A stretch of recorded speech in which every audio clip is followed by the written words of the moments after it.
le 17 septembre 1993. À Mexico, Mexique, une institutrice ramasse les dessins de ses élèves en fin de journée. Elle s'arrête sur celui d'un garçon de 7 ans. Un dessin détaillé, précis, troublant pour un enfant de cet âge, 2 voitures, une route, un pont, des flammes et des chiffres écrits dans le coin. Une date, une heure. Elle sourit. Range le dessin avec les autres.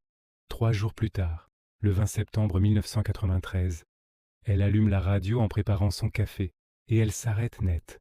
Un accident grave sur le pont périphérico de Mexico. 2 voitures, des flammes, plusieurs victimes.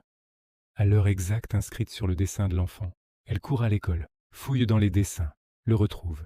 Chaque détail correspond. La forme du pont, la position des voitures, les flammes. Elle convoque les parents de l'enfant immédiatement. Ils arrivent inquiets. Elle leur montre le dessin. La mère pâlit et dit une chose qui glace le sang. Ce n'est pas la première fois. Ils dessinent des choses. Et elles arrivent toujours. Le père sort son portefeuille et montre une photo pliée en 4 qu'il garde depuis 2 ans.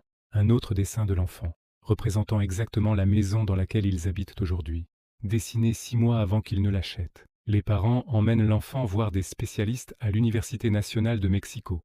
Les professeurs l'examinent pendant des semaines. Leur conclusion est simple et terrifiante.